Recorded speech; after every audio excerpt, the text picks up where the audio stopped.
Saban Films is releasing Condor's Nest this Friday, January 27th, to digital markets everywhere. Written and directed by Phil Blottenberger, this is a tale of revenge as well as redemption as American aviator Will Spaulding desperately tracks down a Nazi soldier responsible for gunning down his entire troop 10 years ago while he sat in fear and watched. Now that the war is over, Nazis are in hiding and Spaulding is killing each and every single one that he finds until he can track down Colonel Martin Bach, played by the Mummy's Arnold Vosloo. By no stretch of the imagination is it a lie that I am incredibly selective when it comes down to war films. I could probably count on one hand the movies about war that I've enjoyed in the past. Movies like 1917, Saving Private Ryan, Inglourious Basterds, American Sniper, and The Great Dictator, which had the best film speech ever given in Charlie Chaplin's first talkie. That's about it though.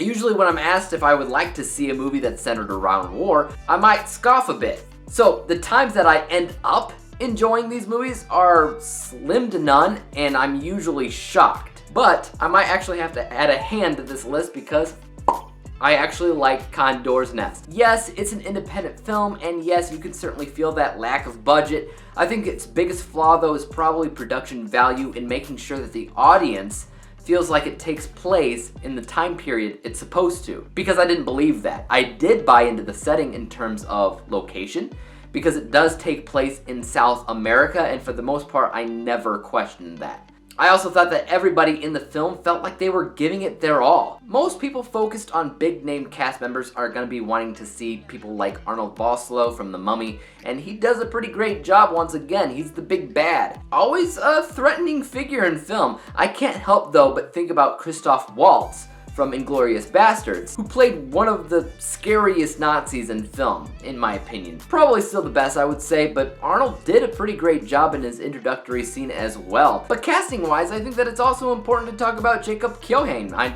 probably butchering the crap out of that name, but he plays the main character here with the vendetta, Will Spaulding, and he was my favorite thing about this movie. His energy and passion just kind of seeps right into every single crevice of the film. He just makes the entire thing entertaining.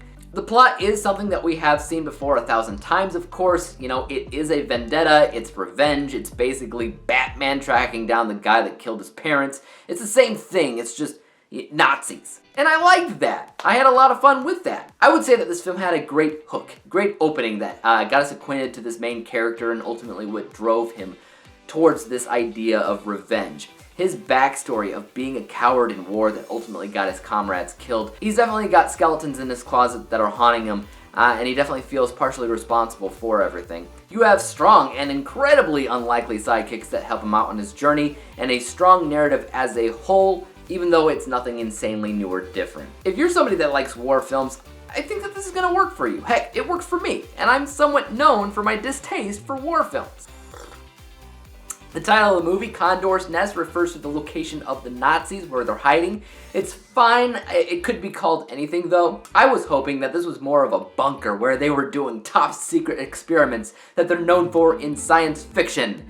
It's not sci-fi, of course, but it would have been a little bit funny, and there are definitely funny moments in this film, lightly scattered here and there. With that being said, let's go ahead and take a look at my final score for a second, which I rated Condor's Nest a B-letter grade final overall score of 77%. 77 out of 100 possible stars. This is mostly agreed upon from my unbiased and biased scores down below, as you can see, which basically just means I find it as entertaining as it is well made.